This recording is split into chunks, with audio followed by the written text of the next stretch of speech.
Hello दोस्तों, स्वागत है आप सबका हमारे YouTube चैनल बेक्सर इंग्लिश क्लासेस में।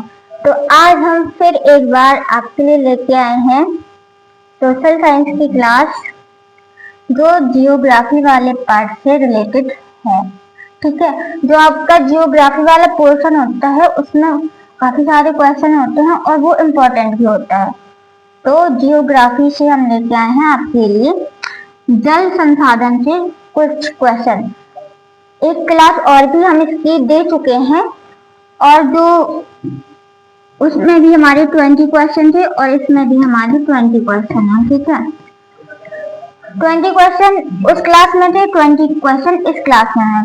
इस क्लास के जो क्वेश्चन हैं वो इम्पोर्टेंट है, तो परीक्षा की दृष्टि से आप एक बार अच्छे से जरूर पढ़ें। ठीक है, तो चलिए बिना देर किए हुए हम अपने पहले क्वेश्चन में आते हैं। हमारा पहला क्वेश्चन स्क्रीन पर आ चुका है, तो पढ़ते हैं क्या कहता है हमारा पहला क्वेश्चन। ये देखिए, पहला क्वेश्चन आपकी स्क्रीन पर है। तो पहला क्वेश्चन है हमारा, क्या है पहला क्वेश्चन है, पानी की कमी क्या है। मतलब आपसे पूछा गया है कि पानी की कमी क्या होता है। पानी की कमी किसको कहते हैं? कहते नहीं है कि पानी की कमी हो गई है। तो इसका अर्थ क्या है, ये आपसे पूछा गया है कि पानी की कमी का क्या अर्थ है, क्या मतलब है। तो अभी हम अपना पहला ऑप्शन देख लेते हैं। पहला ऑप्शन है कि पानी की कमी एक क्षेत्र के भीतर पानी के उपयोग की मांगों को पूरा करने के लिए पर्याप्त उपलब्ध ताजे जल के संसाधनों की कमी। चलो, ये बात तो सही है हमारी। ठीक है, ताजे पानी के संसाधनों की कमी। पानी की कमी कैसे होगी? जब हमारे पास संसाधन नहीं होंगे तभी तो पानी की कमी होगी। तो चलो, ये वाला जो ऑप्शन है वो हमें थोड़ा पॉजिटिव लग रहा है। इसको देखते हैं, अगले ऑप्शन को देखते हैं वो किस टाइप से है। शायद हमें इससे बेहतर मिल जाए, क्योंकि भैया ये तो क्या है, सोशल साइंस है। ठीक है, इसमें थोड़ा अपना दिमाग का यूज भी करना होता है। फिर अगला ऑप्शन देख लेते हैं, पानी की कमी एक क्षेत्र के भीतर पानी के उपयोगों की मांगों को पूरा करने के लिए पर्याप्त उपलब्ध समुद्र के जल की कमी। देखो, समुद्र के जल की हमें ज्यादा आवश्यकता तो होती नहीं है, ज्यादा हमें आवश्यकता होती नहीं है समुद्र के जल की। समुद्र का जल थोड़ी पीने के योग्य होता है, वो तो खारा पानी होता है उसमें। तो इसमें समुद्र का पानी बताया गया है, तो ये ऑप्शन हमारा सरासर गलत चला जाएगा। ठीक है, समुद्र के जल की कमी हो रही है तो हमें हमारे पीने के पानी की कमी इससे कुछ रिलेट नहीं कर रही है। ठीक है, अगला क्वेश्चन, अगला ऑप्शन नीचे है। फिर देखते हैं अगला ऑप्शन कहता है, हमारा देश के उद्योगों की मांगों को पूरा करने के लिए पर्याप्त उपलब्ध ताजे जल संसाधनों की कमी। देखो, उद्योगों के लिए कहा गया है, देश के उद्योगों की मांगों को पूरा करने के लिए, तो ये ऑप्शन भी हमारा गलत चला जाएगा। और अगला है ये सभी, तो ये सभी भी गलत है, ये भी गलत है और हमारा दूसरा वाला ऑप्शन भी गलत है। तो इस क्वेश्चन का राइट आंसर हमें सबसे ज्यादा पॉजिटिव ए लग रहा है। ठीक है, पानी की कमी का मतलब क्या है? पानी की कमी एक क्षेत्र के भीतर, देखो हम पूरे संसार की बात तो कर नहीं सकते। जब पानी की कमी होती है तो वो किसी एक विशेष क्षेत्र से ली जाती है। किसी विशेष क्षेत्र के भीतर पानी के उपयोग की मांग हो। जब हम पानी का उपयोग करते हैं तो अगर हम जितना पानी उपयोग कर रहे हैं और वो हमारे लिए पर्याप्त नहीं है, उसकी मांग पर्याप्त उपलब्ध ताजे पानी के संसाधनों की कमी। देखो, जब हमारे पास संसाधन नहीं होंगे तो वो तो सीधी सी बात है कि पानी की कमी तो होनी है। तो हमारे क्वेश्चन नंबर फर्स्ट का राइट आंसर ए के साथ चला जाएगा। ठीक है, तो अगले क्वेश्चन की ओर बढ़ते हैं। नेक्स्ट क्वेश्चन है आपका, आपकी स्क्रीन पर ये देखिए। अभी आपसे पूछा गया है, क्या पूछा गया है, पढ़िए क्या पूछा गया है। निम्नलिखित में से कौन स्वच्छ जल संसाधनों का स्रोत नहीं है? क्या है? नहीं है पूछा गया है। कौन सा नहीं है? तो नहीं है देखना है। स्वच्छ जल संसाधनों का स्रोत नहीं है। भूजल, देखो भूमि का जल स्वच्छ होता है ना। बर्फ की चादर, अगर बर्फ, देखो बर्फ की चादर होती है वो भी स्वच्छ होती है। और नदी का पानी जो होता है वो प्रभावशील होता है, मतलब गतिमान होता है। मान लो, ठीक है, नदी का पानी कैसा होता है? गतिमान होता है ना। अगर कोई जल गतिमान है या गतिमान अवस्था में चल रहा है तो वो स्वच्छ जल माना जाता है, ठीक है। और हमसे पूछा क्या गया है, नहीं पूछा गया है। तो देखो ये भी तो सही है, ये भी सही है, ये भी सही है, ये तीनों स्वच्छ जल के स्रोत हैं, ठीक है, संसाधन में से एक है। और हमसे पूछा गया है नहीं है, तो अगला ऑप्शन ही हमारा होगा, देखो महासागर। महासागर का जो जल होता है वो स्वच्छ नहीं होता है, तो हमारे क्वेश्चन का राइट आंसर महासागर के साथ चला जाएगा, ठीक है। अगले क्वेश्चन में आते हैं, क्वेश्चन नंबर 3 आपकी स्क्रीन पर साफ साफ शब्दों में लिखा है और आपसे पूछा गया है, क्या पूछा गया है, निम्नलिखित में से कौन पानी की कमी का कारण नहीं है, क्या नहीं पूछा गया है, पानी की कमी का कारण नहीं है, तो नहीं बताना है कौन नहीं है। अतिशोषण, अत्यधिक उपयोग, बढ़ती आबादी या इनमें से कोई नहीं। अब बताइए क्या लगा दें हम अपना आंसर, तो हमारा आंसर जाएगा पानी की कमी का कारण नहीं है, कारण नहीं है। देखो अतिशोषण ये तो कारण है, अत्यधिक उपयोग, जब हम पानी का अत्यधिक उपयोग करेंगे तो पानी की कमी का कारण तो ये भी हो गया। और बढ़ती आबादी, आबादी जितनी बढ़ेगी उतनी ज्यादा जल की कमी होगी, जल की आवश्यकता होगी, ठीक है। और इनमें से कोई नहीं, तो नहीं पूछा है तो हम लगा देंगे इनमें से कोई नहीं। ये सारे ऑप्शन जो हैं वो जा रहे हैं किसके साथ, पानी की कमी के साथ जा रहे हैं। इन तीनों ऑप्शनों से लग रहा है कि इनमें पानी की कमी जाहिर सी बात है, पानी की कमी समझ में आ रही है, ठीक है। और पूछा है नहीं, तो इनमें से कोई नहीं, ये हमारे क्वेश्चन का राइट आंसर चला जाएगा, कौन सा, ऑप्शन नंबर डी, ठीक। अगले क्वेश्चन की ओर बढ़ते हैं। अगला क्वेश्चन आपकी स्क्रीन पर, अब आपसे पूछा गया है, क्या पूछा गया है, आपसे पूछा गया है कि उपयोग के लिए कितना स्वच्छ जल भंडार उपलब्ध है। आपसे पूछा गया है कितना उपयोग के लिए कितना स्वच्छ जल भंडारण उपलब्ध है। पहला ऑप्शन है 2.5, फिर है 75, फिर है 25, राइट ऑप्शन जाएगा 0.5, ठीक है। अगले क्वेश्चन में बढ़ते हैं। अगला क्वेश्चन है, आज भारत में जल विद्युत शक्ति का योगदान लगभग इधर भरना है, ठीक है, लगभग कितना है। आज भारत में जल विद्युत शक्ति का योगदान कितना है, लगभग कितना है, ठीक है। ऑप्शन देख लेते हैं, ऑप्शन देखिए कितना प्रतिशत है, 100% है क्या, या 75 है, या 22 है, या 25% है, बताइए कितना है। तो आज के टाइम पे 22% है, कितना, 22%, क्या है 22%। क्वेश्चन एक बार देख लेते हैं। क्वेश्चन में आपसे पूछा गया था आज भारत में जल विद्युत शक्ति का योगदान लगभग कितना है, 22% है, कितना, 22% है, 22% है ना, तो 22% राइट आंसर, ठीक। अगले क्वेश्चन में बढ़ते हैं। अगला क्वेश्चन आपकी स्क्रीन पर पूछा गया है आपसे, क्या, हम अपने जल संसाधनों के संरक्षण और प्रबंधन की आवश्यकता क्यों है, मतलब हमें अपने जल संसाधनों के संरक्षण और प्रबंधन की आवश्यकता क्यों है, ये पूछा गया है। ऑप्शन देख लेते हैं क्यों है। स्वास्थ्य के खतरों से खुद को बचाने के लिए, खाद्य सुरक्षा सुनिश्चित करने के लिए, या फिर हमारे प्राकृतिक पारिस्थितिकी तंत्र के क्षरण को रोकने के लिए। तो बताइए, और एक ऑप्शन हमारा नीचे मिलेगा उपर्युक्त सभी। अब बताना है हमारा राइट आंसर कौन सा है, 6 का कौन सा राइट आंसर है, तो 6 का है उपर्युक्त सभी। उपर्युक्त सभी क्यों है, हमें अपने जो जल के संसाधन होते हैं उनकी जो सुरक्षा होती है और उनका प्रबंधन होता है, क्यों जरूरी होता है, तो हमें जो आगे के लिए देखो स्वास्थ्य के खतरों से खुद को बचाने के लिए, ठीक है, और खाद्य सुरक्षा सुनिश्चित करने के लिए, और हमारे प्राकृतिक पारिस्थितिकी तंत्र के क्षरण को रोकने के लिए। तो ये सारे ऑप्शन सही हैं और चला जाएगा हमारा ऑप्शन डी, ठीक। अगले क्वेश्चन में बढ़ते हैं। अगला क्वेश्चन आपकी स्क्रीन पर है, अगला क्वेश्चन कुछ इस तरीके से है, स्वतंत्रता के बाद भारत में गहन और मतलब डॉट डॉट करके इधर भरना है, और शहरीकरण देखा गया है, जिससे हमारे लिए व्यापक अवसर पैदा हुए हैं। किसके व्यापक अवसर पैदा हुए हैं? बेरोजगारी के, औद्योगिकरण के, या फिर व्यवसायीकरण के, या ये सभी। तो बताओ किसके अवसर उपलब्ध हुए हैं?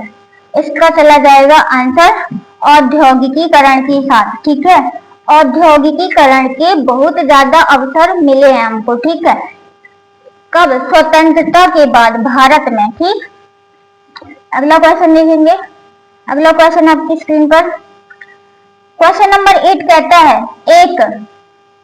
एक के बाद डॉट डॉट है। ठीक है, एक बहते पानी में एक बाधा है जो प्रवाह को बाधित करता है, अक्सर एक जलाशय, झील या अवरोध का निर्माण करता है। तो इसमें क्या फिट कर दें हम? बताओ क्या फिट कर दें? ऑप्शन देख लो। फिट करना है हमें, कुछ जो खाली जगह दी हुई है उसको भरना है। नदी भरे, या फिर पानी की धूल, या फिर बांध, या फिर ड्रिप सिंचाई प्रणाली। क्या भरना है इसमें? बता दीजिए। एक बहते पानी में एक बाधा। देखो, जब बहता हुआ पानी होता है, नदियों का पानी बहता है ना, बहते हुए पानी में एक बाधा क्या होती है? बहते हुए पानी को कैसे रोकते हैं हम लोग? बांध बनाते हैं ना। तो बाधा देखो ना, बांध बनाते हैं तभी तो बाधा उत्पन्न करते हैं हम बहते पानी में। तो इधर भर जाएगा हमारा बांध। ठीक है, एक बांध, बहते पानी में एक बाधा है। ठीक है, और कुछ दिमाग लगाना नहीं है। ठीक, अगले क्वेश्चन की तरफ बढ़ते हैं। अगला क्वेश्चन आपकी स्क्रीन पर है, कहता है 11वीं शताब्दी में डॉट डॉट है, झील अपने समय की सबसे बड़ी कृत्रिम झीलों में से एक का निर्माण किया गया है। जो हमारी कृत्रिम झील है उनमें से किस स्थान पर कौन कृत्रिम झील का निर्माण किया गया है, ये पूछा है आपसे। ठीक है, तो बताओ क्या ऑप्शन लगा दे इसका? ऑप्शन देख लेते हैं। लिखा है दिल्ली, भोपाल, लखनऊ। अब दिल्ली, भोपाल, लखनऊ है। ठीक है, 11वीं शताब्दी में भोपाल, ठीक, 11वीं शताब्दी में भोपाल झील अपने समय की सबसे बड़ी कृत्रिम झीलों में से एक है। ठीक है, अगले क्वेश्चन की तरफ बढ़ जाते हैं। अगला क्वेश्चन आपकी स्क्रीन पर है, पूछा गया है, आज बांध सिर्फ सिंचाई के लिए नहीं बल्कि के लिए बनाए जाते हैं। किसके लिए बनाए जाते हैं? सिंचाई के लिए तो बनाए जाते हैं, और किसके लिए बनाए जाते हैं? बिजली उत्पादन के लिए बनाए जाते हैं क्या? घरेलू और औद्योगिक उपयोग के लिए, पानी की आपूर्ति के लिए बनाए जाते हैं क्या, या बाढ़ नियंत्रण के लिए? तो बताइए किसके लिए बांध बनाए जाते हैं? सिंचाई के लिए तो बनाए जाते हैं। ठीक है, सिंचाई के लिए नहीं बल्कि मतलब सिंचाई के लिए तो जैसे तैसे बने ही होते हैं, लेकिन सिंचाई के बाद और क्या क्या होता है बांधों से? देखो, बिजली भी पैदा होती है। ठीक है, बिजली का उत्पादन भी होता है। घरेलू औद्योगिक उपयोग के लिए पानी की आपूर्ति को भी पूरा किया जाता है, और बाढ़ नियंत्रण के लिए भी बांध बनाए जाते हैं। तो हमारा ऑप्शन चला जाएगा इसमें ये सभी हमारा राइट आंसर है। ठीक है, बांध इन सब के लिए प्रयोग किया जाता है। ठीक, अगले क्वेश्चन में बढ़ते हैं। अगला क्वेश्चन आपकी स्क्रीन पर है, कह रहा है, उस नदी का नाम बताइए जिस पर हीराकुंड बांध स्थित है। उस नदी का नाम बताना है जिसमें हीराकुंड बांध स्थित है। कौन सी नदी में स्थित है ये बताना है। कृष्णा, गोदावरी, सतलुज या महानदी? तो जो हीराकुंड बांध है, हीराकुंड, वो हमारा महानदी में है। किस नदी में? महानदी हमारा राइट ऑप्शन है। ठीक है, अगले क्वेश्चन की ओर बढ़ते हैं। अगला क्वेश्चन आपकी स्क्रीन पर है, क्वेश्चन नंबर 12। उस नदी का नाम बताना है जिस पर भाखड़ा नावल परियोजना स्थित है। ठीक है, कहाँ पर है? कृष्णा नदी पर है, गोदावरी पर है, या फिर सतलुज नदी पर है, अगला ऑप्शन नीचे है, या फिर महानदी में है? कौन सी नदी में है बताइए जल्दी से, कौन सी नदी में है? इसका राइट ऑप्शन चला जाएगा डी के साथ, महानदी। ठीक, अगला क्वेश्चन देखते हैं। अगला क्वेश्चन आपकी स्क्रीन पर है, जवाहरलाल नेहरू ने गर्व से, ठीक है, जवाहरलाल नेहरू ने गर्व से को आधुनिक भारत के मंदिर कहा है? ठीक है, किसको कहा है आधुनिक भारत का मंदिर? किसको कहा है बताइए, किसको कहा है? हाँ, आधुनिक आधुनिक भारत का मंदिर किसको कहा है? किसने? जवाहरलाल नेहरू ने। उद्योग, बांध, कृषि या स्कूल? देखो, जो पंडित जवाहरलाल नेहरू है, उन्होंने बांध को आधुनिक भारत का मंदिर कहा है। ठीक है, और ये भी पूछा जा सकता है कि आधुनिक भारत जो बांध है वो आधुनिक भारत के मंदिर कहलाते हैं, ये लाइन किसने कही है या किसने कहा है? तो उसका राइट आंसर चला जाएगा जवाहरलाल नेहरू के साथ। ठीक है, अगला क्वेश्चन देखते हैं। तो इसका राइट आंसर बांध है। ठीक है, बांध जो है वो आधुनिक भारत के मंदिर हैं। किसने कहा था? जवाहरलाल नेहरू ने कहा था। ठीक है, अब जो डॉट डॉट है, बांध गुजरात में नर्मदा नदी पर बनाया गया है, मतलब तो कौन सा बांध? इधर कर देंगे, कौन सा बांध गुजरात में नर्मदा नदी पर बनाया गया है, ये आपसे पूछा गया है। तो कौन सा बांध बनाया गया है? देख लेते हैं ऑप्शन देखिए, कौन सा बांध बनाया गया है? कौन सा बांध बनाया गया है ये देखना है। टहरी बांध, सरदार सरोवर बांध, या फिर हीराकुंड बांध, या फिर इनमें से कोई नहीं। तो देखो, ना तो ये वाला बांध है, ना ये है, ना ये है, तो राइट ऑप्शन चला जाएगा कोई नहीं। ठीक है, कोई भी बांध नहीं बना है उधर। ठीक, क्वेश्चन नंबर नेक्स्ट देखते हैं। निम्नलिखित में से भारत का सबसे ऊंचा बांध पूछा गया है क्या? निम्नलिखित में से, निम्नलिखित मतलब जो ये लिखे हैं इनमें से, निम्नलिखित में से भारत का सबसे ऊंचा बांध पूछा गया है। ठीक है, तो टहरी बांध है, या फिर सरदार सरोवर है, या फिर हीराकुंड है, या फिर इनमें से कोई नहीं। अब इनमें से कोई नहीं तो गलत जाएगा, क्योंकि कोई ना कोई तो होगा, है ना? तो बताइए कौन सा होगा? टहरी, सरदार सरोवर या हीराकुंड? देखो, हीराकुंड भी नहीं है, ये भी नहीं है, टहरी बांध है। ठीक है, टहरी बांध भारत का सबसे ऊंचा बांध है। ठीक, अगले क्वेश्चन देखते हैं। नेक्स्ट क्वेश्चन आपकी स्क्रीन पर आपसे पूछा गया, उस नदी का नाम बताइए जिस पर टहरी बांध परियोजना स्थित है। ठीक है, टहरी बांध परियोजना किस नदी पर स्थित है? कावेरी या गंगा? बताइए किस नदी पर स्थित है? अगले ऑप्शन नीचे है हमारे, भागीरथी और कृष्णा। तो टहरी बांध बना है भागीरथी में। किसमें? भागीरथी राइट आंसर टहरी बांध के साथ। ठीक, अगला क्वेश्चन आपकी स्क्रीन पर, निम्नलिखित में से कौन भारत का सबसे पुराना बांध है? सबसे पुराना बांध पूछा गया है। क्या पूछा गया है? सबसे पुराना बांध पूछा गया है, कौन सा है? चलो बता दो जल्दी से कौन सा है। चारों ऑप्शन दिख रहे हैं ना? हाँ, दिख रहे होंगे। बताइए, सबसे पुराना बांध पूछा है, तो कौन सा है सबसे पुराना बांध? चार ऑप्शन दिए हैं, चार में से एक राइट आंसर है, तो बताना है कौन सा सबसे पुराना बांध है। निम्नलिखित में से भारत का सबसे पुराना बांध कौन सा है? कल्नौर बांध, कल्नो बांध। ठीक है, कल्नो बांध है। ठीक, अगला क्वेश्चन देखते हैं। सरदार सरोवर बांध भारत की सबसे बड़ी जल संसाधन परियोजना में से एक है, जो 4 राज्य, कितने राज्य ने दिया? 4 राज्य। कौन कौन से? महाराष्ट्र, मध्य प्रदेश, गुजरात और वो चौथा वाला आपको बताना है। 4 राज्यों को कवर करती है। क्या करती है? कवर करती है, मतलब ढकती है या घेरती है। ठीक है, सरदार सरोवर बांध भारत की सबसे बड़ी जल संसाधन परियोजनाओं में से एक है, जो कि 4 राज्यों को कवर करती है। 4 राज्यों को कवर करती है। तो पहला राज्य महाराष्ट्र, मध्य प्रदेश, गुजरात और चौथा बताना है आपको, चौथा कौन सा है? तो ऑप्शन में देख लेते हैं। ऑप्शन दिया है, पहला ऑप्शन दिया है दिल्ली, दूसरा हरियाणा और पंजाब, फिर एक ऑप्शन हमारे नीचे मिलेगा, तो वो चौथा स्टेट हमारा चला जाएगा राजस्थान के साथ। ठीक है, राजस्थान जो है वो चौथा राज्य है, चौथा राज्य है। इधर क्या भर देंगे? इधर भर देंगे राजस्थान। क्या? राजस्थान। देखो, महाराष्ट्र एक है, मध्य प्रदेश, गुजरात, इधर आ जाएगा राजस्थान। क्या आ जाएगा? राजस्थान चौथा राज्य है। ठीक है, अगला क्वेश्चन देखते हैं। हीराकुंड बांध किस स्टेट में स्थित है, मतलब किस राज्य में है? हीराकुंड बांध किस राज्य में है, ये पूछा गया है आपसे।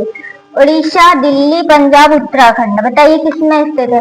हीराकुंड बांध डॉट डॉट करके में स्थित है, किस में स्थित है, किस राज्य में स्थित है, ये पूछा गया है।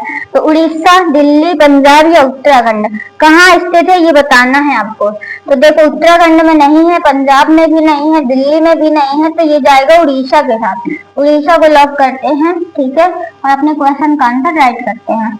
अगला क्वेश्चन देखते हैं, हमारी क्लास का लास्ट क्वेश्चन है आपकी स्क्रीन पर, तो देख लो क्या है। टहरी बांध किस राज्य में स्थित है, टहरी बांध किस राज्य में स्थित है, ये पूछा गया है आपसे।